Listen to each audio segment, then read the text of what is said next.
Good evening, all of you. I hope everyone is doing good. Today, we are going to revise one topic, that is British legacy and making of the Indian Constitution. Particularly, this is a optional subject UPSC, PSIR, paper 1 and section B, and this is our first day to revise the things whatever you read. If you are watching this video for the first time, this will give you basic understanding, like we can see here difference, what is a GS syllabus and what is the difference between optional syllabus as well. So most of the time we read so many things, but we forget to revise all the things whatever we read. So this video will help you to revise the things. There is no need to focus on any book or anything, just you can comfortable just close your eyes and try to listen whatever I'm saying, and try to recall how much you are able to understand. So let's try and understand.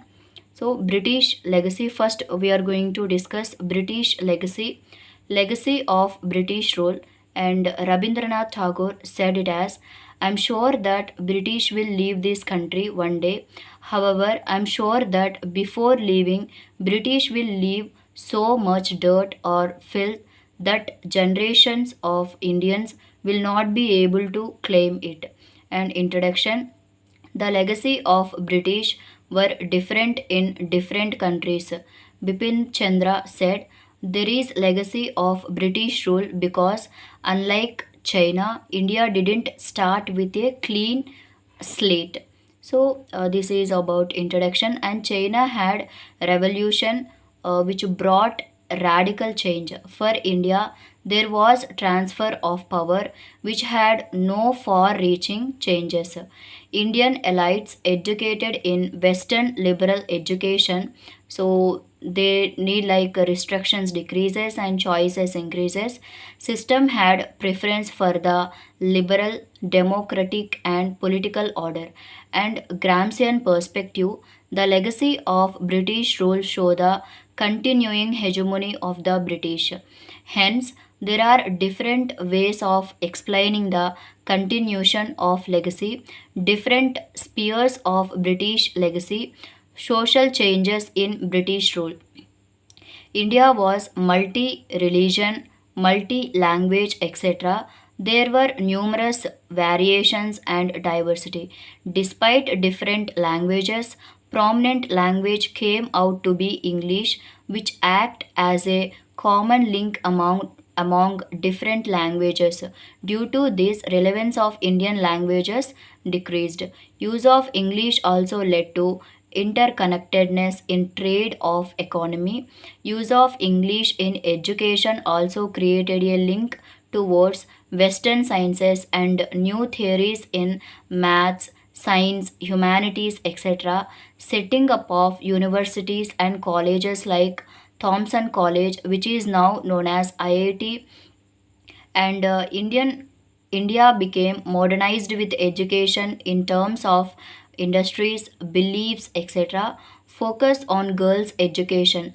The social structures were broken by Indians by using British law. Example, sati abolished in 1829.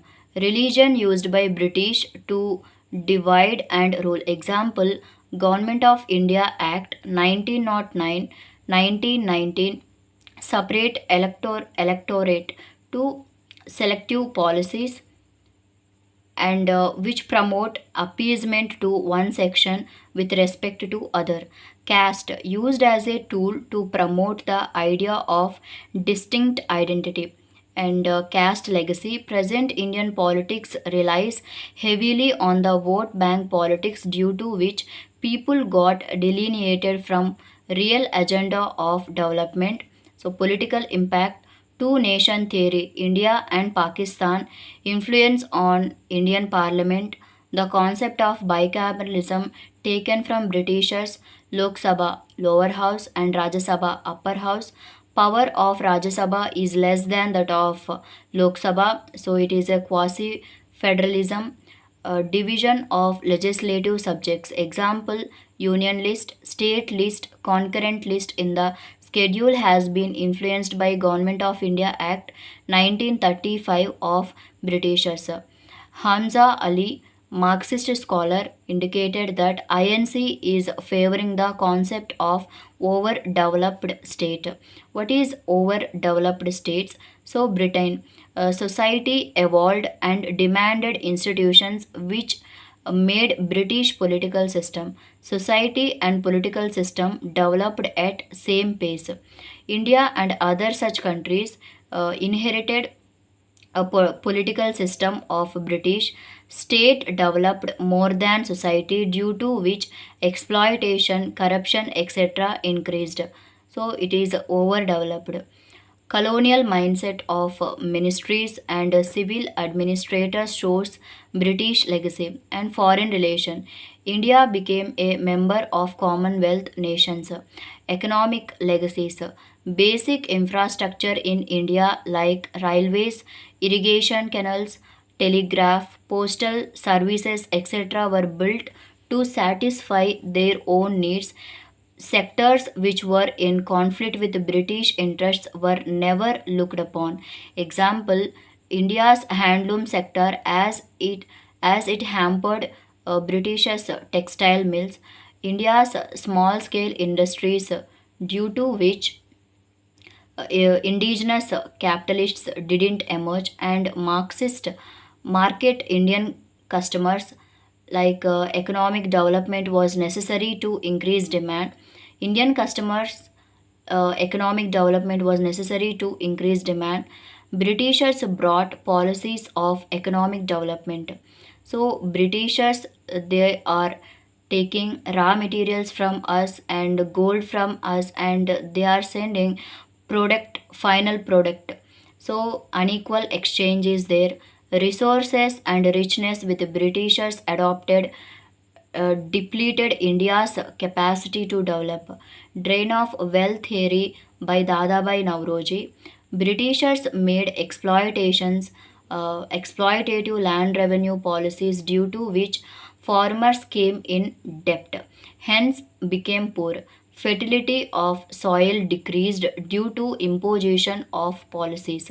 Example, forced indigo cultivation, cash crops, etc. Even after green revolution, the soil quality cannot be restored. And industrialization also came very late in India. Although now India is highly industrialized, it suffers disadvantage due to the late entry. So legal impact. British rule introduced common civil and criminal laws and a uniform legal system. Laws brought by Britishers were which are still prevalent are Indian Penal Code, Preventive Detention Law, Official Secrets Act, Secrets with Government, etc. was draconian, but with introduction of RTI there has been major change in it. Hindu Widows Marriage Act 1856, the Child Marriage Restraint Act 1929, Age of Consent Act 1891, etc. are prevalent even today. Many laws based on Victorian norms have been continued. Only recently Supreme Court had decriminalized homosexuality, adultery, etc. Regional legacies of British rule. There were system of Janapadas, Mahajanapadas, Subhas, etc., which showed cultural affinity. Britishers didn't give need to these to have more control on administrative units, didn't give priority to peaceful coexistence, due to which formation of states and unification in true sense took much time. So British root of British legacy brought meritocracy in the selection of civil servants. Bureaucracy in India continues to thrive under a clock of secrecy, giving rise to new despots. Alag committee, different parts of government, especially on civil services, highlighted that Indian bureaucracy continue to possesses colonial mindset. Education system, legacy on education system, emphasized on rote learning against developing creative and rational thinking. continuation of Macaulay's system of education, legacy on foreign policy. India became independent, but British colonial legacy was there. Indian status with respect to other South Asian nations reflects colonial mindset. India is still projected as a big brother to Nepal. Britishers had a sense of supremacy, and hence small countries like Bhutan, Nepal, etc., with respect to of a relation protectorate state with India. C. Rajamohan, Nehru's policy towards neighbors. C. Rajamohan is saying like Nehru's policy towards neighbors was based on cousins policy. Nehru's treaty diplomacy with the South Asian neighbors like Nepal, Bhutan is nothing but superficial modification of the treaties entered by British with these kingdoms. Present world order relies on the concept of international meaning between nations, which projects idealistic view that all nations should be considered equal when it comes to foreign relations. This is all about British legacy, and our next concept is making of the Indian Constitution. And before we complete, we are going to start making of the Indian Constitution. Let's try and understand Constituent Assembly. So, representativeness and legitimacy, concept of debate. It has been argued that Indian Constitution is neither product of will of people nor it represents the views of all sections of society. Argued that Indian Constitution is Congress Constitution. And Churchill commented that Constituent Assembly was the assembly of Brahmins. Members of Constituent Assembly was indirectly elected or nominated. It is to be noted that Dr. Ambedkar, who was chairman of the committee himself, said that he would be the first person to burn the constitution, and it was neither a Hindu majority nor a lawyer's paradise. It cannot be denied that INC was based on Congress, and constitution is made from the word constitute. Source of power for constitution is people. Constitution is such a document on which whole political system rests. It can be written like one document or unwritten numerous documents. Why India has a codified document, written or non-written? If you wanted to answer to this question, you can answer. I will explain some of the things with respect to this question, why India has a codified document like a written and not unwritten. Due to the risk of exploitation of people, which the unwritten constitution holds, with constant supremacy and parliamentary sovereignty, constitution makers didn't want that any pillar of government should supersede people. Concentration of power in one pillar is never good, and evolved policy of a balance among legislative, executive, and judiciary. Thus, constitution is a written and detailed approach of constitution was much thought of unity in diversity.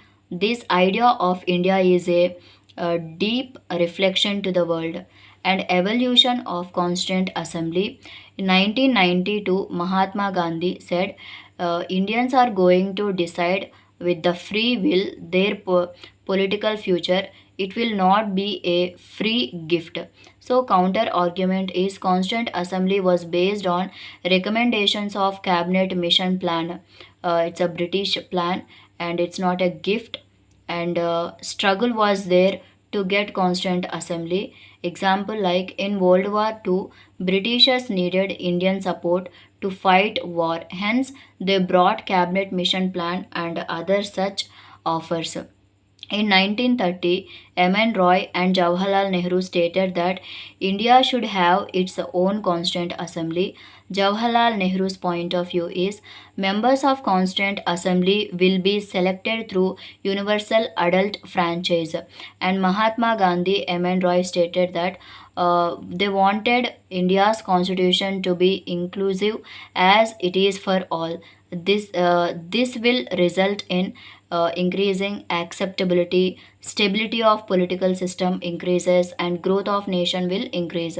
Nepal, its constitution was not accepted by all, which resulted in constitutional crisis. Example, Madhesi people of Terai region didn't accept the constitution. And coming to election of members, indirectly elected and nominated, representation, some were indirectly elected and some were nominated. At that time, only 5% of Indians had right to vote. Unlike other countries like France, the constitution of India was not put to referendum to know the will of other people. And in terms of social representation, 80% of the members were from upper caste and 25% were Brahmins. Questions were raised on the source of Constituent Assembly as it was under huge pressure as task was not only to make constitution but also to have acceptability for it. So, though dominated by Congress, but as suggested by Granville Austin, Congress was India and India was Congress. Parties like Hindu Mahasabha and Ambedkar's Republican Party of India didn't even get a single seat. In words of Austin, it was one party assembly in one party state.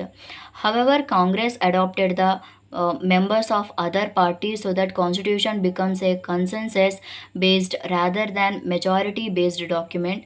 And question were raised on the selection of Constituent Assembly without universal adult franchise. Reply to this question is, looking at the result of first general election, we can see that the composition of members have not changed. This proves that even with universal adult franchise for Constituent Assembly, composition would not have been different. Above discussion shows that there cannot be a question mark on the legitimacy of the Constituent Assembly. So this is all about it.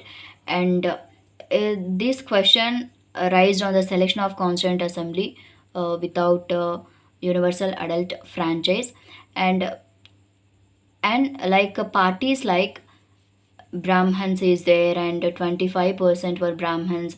Questions were raised on the source of Constituent Assembly and Granville Austin's his thought of view.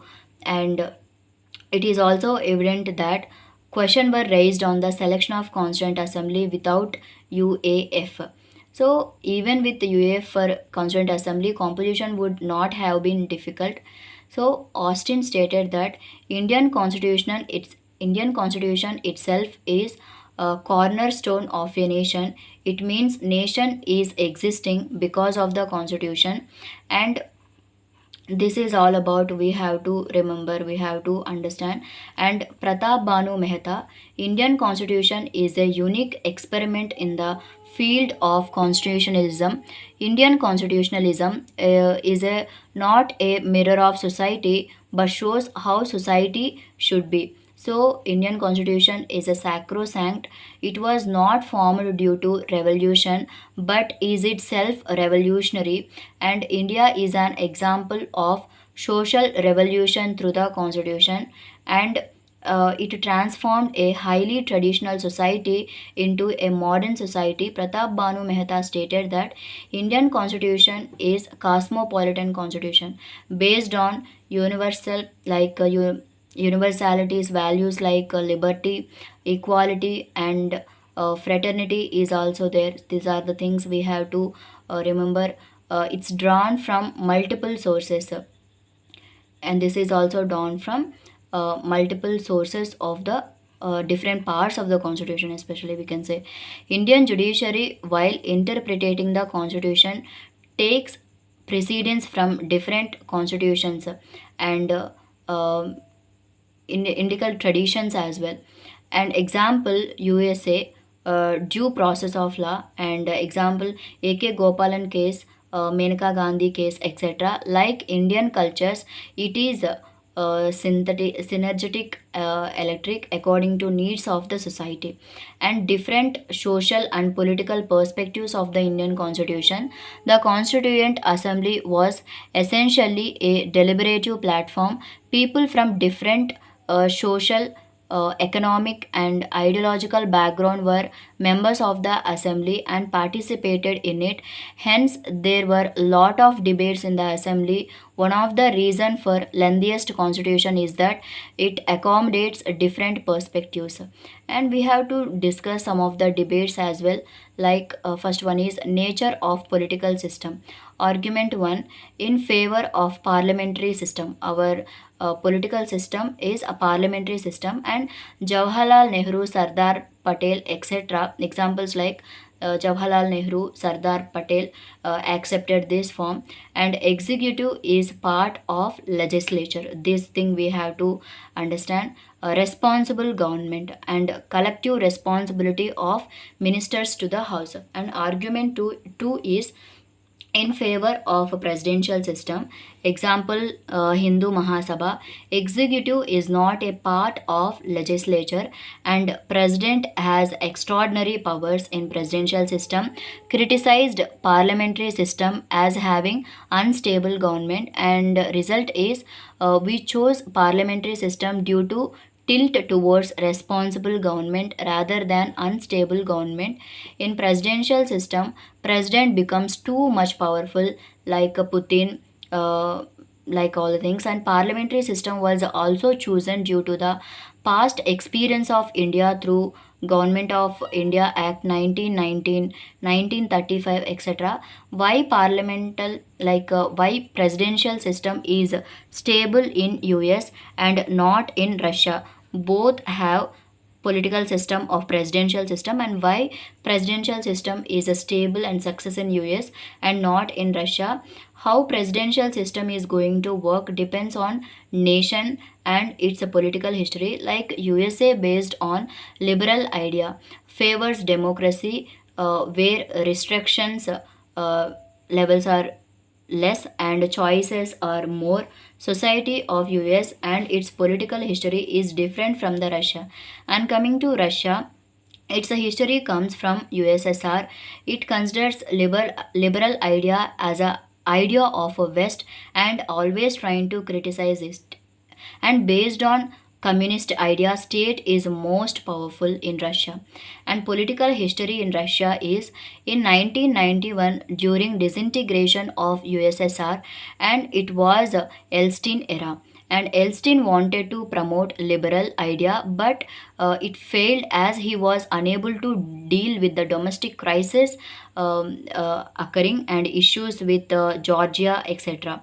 And Putin at that time was not happy with disintegration and grew enmity with the US. He actually didn't want to become like US, and he made hard decisions to bring stability in Russia. Thus, in Russia's presidential system, one leader became so powerful that is undermined democracy. And second one is nature of federal system. And argument one is more power and autonomy given to state with respect to union.